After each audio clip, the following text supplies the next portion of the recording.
Hey, David. Well, this meeting with President Xi just wrapped up. It lasted about 90 minutes, so about half an hour less than the meeting with Putin. This meeting was also much bigger than the meeting with the Russian president. At that meeting, you only had Secretary of State Rex Tillerson at the table, in addition to President Trump and a translator.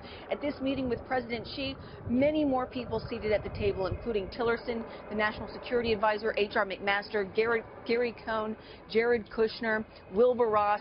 So at the table, you had President Trump's top economic and top military advisors seated as well, and that really gives you a sense of the top issues that were discussed: trade and North Korea. On North Korea, President Trump said that something must be done. He'd been hoping that China would be able to do something to get North Korea to the negotiating table, or at least put some pressure on them. So far, though, that hasn't seemed to happen. On the way over here, President Trump had tweeted that trade between China and North Korea had actually increased by 40% over the first quarter. So that was a big topic of discussion. And then trade. President Trump has been trying to level the playing field between the two countries and do something about the more than $3 billion trade deficit that the U.S. currently has with China. Listen to this.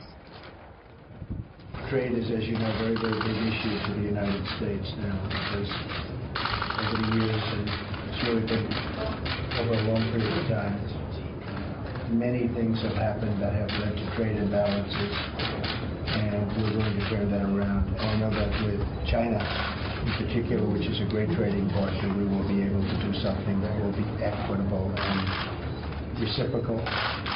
As far as North Korea is concerned, I know that we'll have eventually success.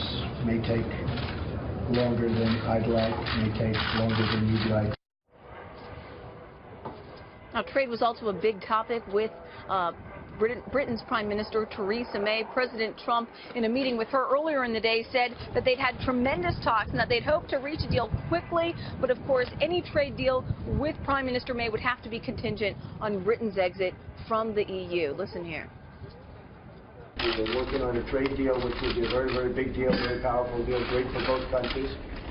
And I think we'll have that done very, very quickly. Now, today, President Trump also met with the leaders of Japan, Indonesia, and Singapore. He also met with the very controversial president of Turkey. Now, the White House says that Erdogan sought out President Trump for a very brief, unplanned meeting on the sidelines of the summit, and that they talked about Syria. And that's been another big issue that's been a driving issue throughout this G20 summit, but North Korea at the top of the list in all of these bilateral meetings that President Trump has had both yesterday and today. And now, as you guys saw in the video, heading into me, President Trump making his way to the airport. He's about to be boarding Air Force One, heading back to Washington, D.C., but of course he's going to be heading right back across the pond in about a week to attend Bastille Day in France. David. Kristen, thank you very much.